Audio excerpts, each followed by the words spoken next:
இன்றே டவுன்லோட் செய்து உங்கள் ஃபேவரட் ஷோக்களை என்ஜாய் பண்ணுங்க.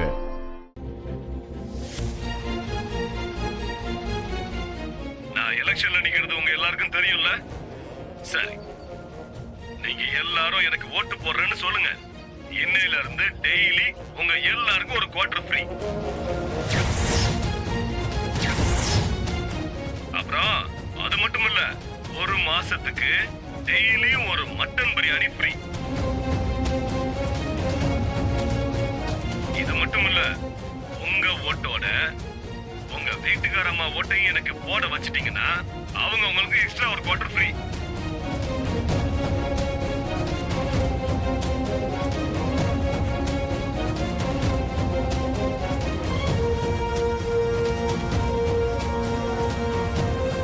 என்ன சிவனாண்டி இப்படி பண்றான்? ஜெயிக்கிறதுக்காக எந்த லெவலுக்கும் கீழே இறங்கி போவான் போல இருக்கே.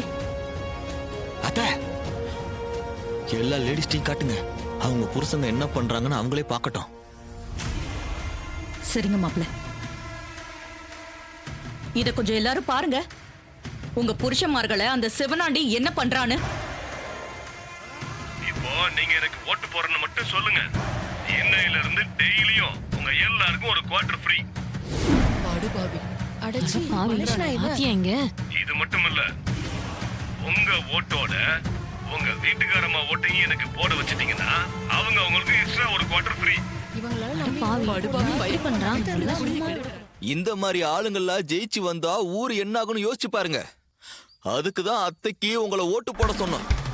அந்த சிவனாண்டி அவன் கூட ஒருத்தர் இருப்பான், நிறைச்ச தலைய. அவனையும் சும்மா விடாதீங்க. ஒரு நிமிஷம் இருங்க, சும்மா போகாதீங்க. Take the bull. இந்தாங்க, இதாலே 4 சாத்து சாத்திட்டு வாங்க. ஏய், வாங்கடி போலாம். போகும்போது அப்படியே ஆந்தி மேல ஒரு 4 எடுத்துட்டு போங்க. என்ன தைரியம் உனக்கு? ஏய் சிவனாண்டி, நீ ஓட்டு வாங்கி ஜெயிக்கிறதுக்கு எங்க குடும்பத்து ஆம்பளைங்களை எல்லாம் கெடுப்பியா? எங்க தாலி ஏண்டா அறுக்குற? உன் லட்சணம் நல்லா தெரிஞ்சு போச்சு. நீ எல்லாம் தலைவரானா ஊரே சுடுகாடாயிடும். இப்படி ஒரு ஈன பழப்ப தேவையா உனக்கு? நீ எல்லாம் சத்தியமா ஜெயிக்கவே மாட்ட. உனக்கு ஓட்டு போட்டு எங்க புள்ள கொட்டியெல்லாம் நடுத்தருவுல நிக்கணுமா? சத்தியமா ஓட்டு போட மாட்டேன். இப்பயே வாபஸ் வாங்கிடு, இல்லனா அவமானப்பட்டே ஓடி போயிடுவேன். எங்க அந்த ஆளு? அறிவில்ல, சொன்னா புரியாத உனக்கு?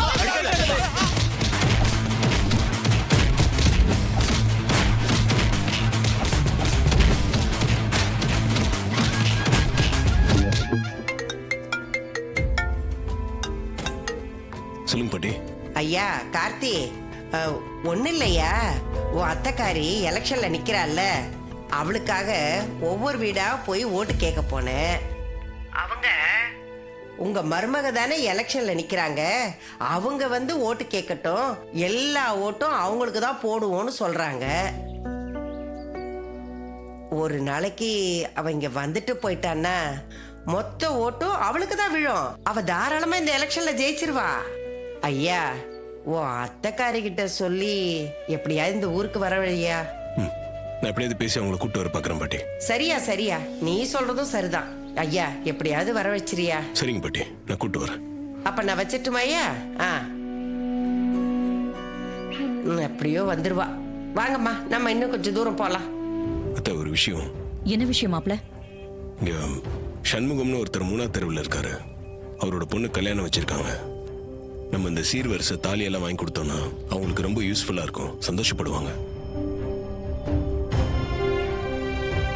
மாப்ள, இந்த நேரத்துல எப்படி கல்யாணம் செய்யற தாலி எல்லாம் கொடுக்கறது? அதுக்கெல்லாம் நேரம் இல்லையே. புரியுது அத்த, அதுக்கு என்ன செலவாகுமோ அதை நம்ம பணமா கொடுத்துடலாமே.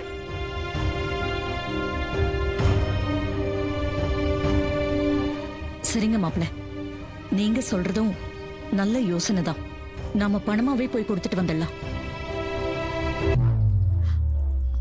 அக்கா, ஒரே நிமிஷம், நான் வந்துடுறேன். சரி சந்திரா. 3வது தெருவுல இருக்கிற சண்முகன்ற ஒரு பொண்ணுக்கு கல்யாணமா? இங்க அந்த டிரைவர் பையன் என் அக்கா கார்கிட்ட சொல்லிட்டு இருந்தான். அவங்க அங்க போறதுக்கு ரெடி ஆயிட்டு இருக்காங்க. நீங்க அதுக்குள்ள அங்க போய் அந்த பொண்ணுக்கு கல்யாண பரிசா பெருசா ஒரு அமௌண்ட்டை கொடுத்துட்டு வந்துருங்க. அப்பதான் நமக்கு சரக்கு பாட்டில் விஷயத்துல ஏற்பட்ட கெட்ட பேரை தொடக்கலாம். நீ சொல்றதும் கரெக்ட் தான். சரக்கு பாட்டில் விஷயத்துல நம்ம இமேஜ் ரொம்ப கீழே போயிடுச்சு. அதை தூக்கி நிறுத்தணும்னா இந்த மாதிரி நல்ல காரியம் ஏதாவது செய்யணும். நான் உடனே சண்முக வீட்டுக்கு போய் பண உதவி செய்யறேன். சீக்கிரம் போங்க, இல்லைன்னா என் அக்கா காரி முந்திக்கு வா. இல்ல சந்திரா, நான் உடனே கிளம்புறேன். ம். வாங்கம்மா. வணக்கம். வாங்க. வணக்கம்மா. உங்க பொண்ணுக்கு கல்யாணம்னு கேள்விப்பட்டேன். அதான் கல்யாண சீர்வரிசை. தாலிக்கு பதிலா பணத்தை கொடுத்துட்டு போலான்னு வந்தேன். இன்னைக்குதான் பிரச்சாரத்தப்போ அறிவிச்சீங்க, அதுக்குள்ள என் பொண்ணு கல்யாணத்துக்கு பணம் கொடுக்க வந்துட்டீங்க. ஐயா, எங்க அத்தை சொல்றதா செய்வாங்க, செய்யறதுதான் சொல்லுவாங்க.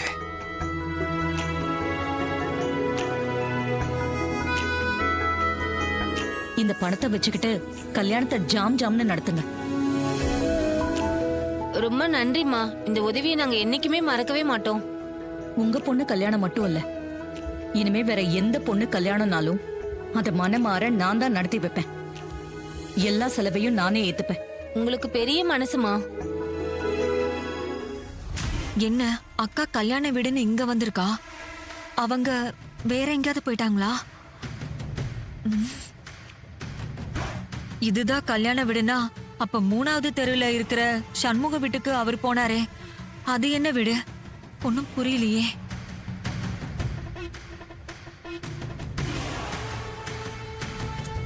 சின்னத்த ஒரே குழப்பமா இருக்கும்ல. 3வது தெருவில் இருக்கிற சண்முகத்தோட வீடு தான் கல்யாண வீடு. இங்கேயே நம்ம வந்திருக்கோம் தானே யோசிக்கிறீங்க? இப்ப நம்ம வந்திருக்கிறது தான் கல்யாண வீடு. உங்களுக்கு குழப்பறதுக்காக தான் 3வது தெருவில் இருக்கிற சண்முக வீட சொன்னேன். நீங்க தான் இங்க என்ன நடந்தாலும் உங்க ஹஸ்பண்டுக்கு உடனே அப்டேட் பண்ணிடுறீங்களே, அதான் மாத்தி சொன்னேன். அச்சோ, என்ன சகல 3வது தெருவில் இருக்கிற சண்முக வீடு இளவு வீடாச்சே.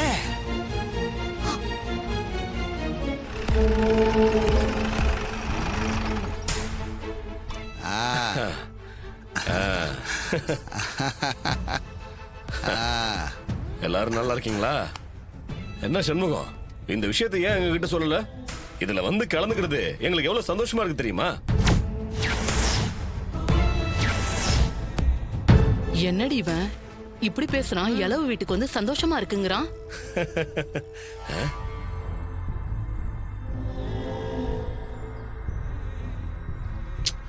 சண்முகம், இந்த மாதிரி விஷயமெல்லாம் அடிக்கடி நடக்கணும்.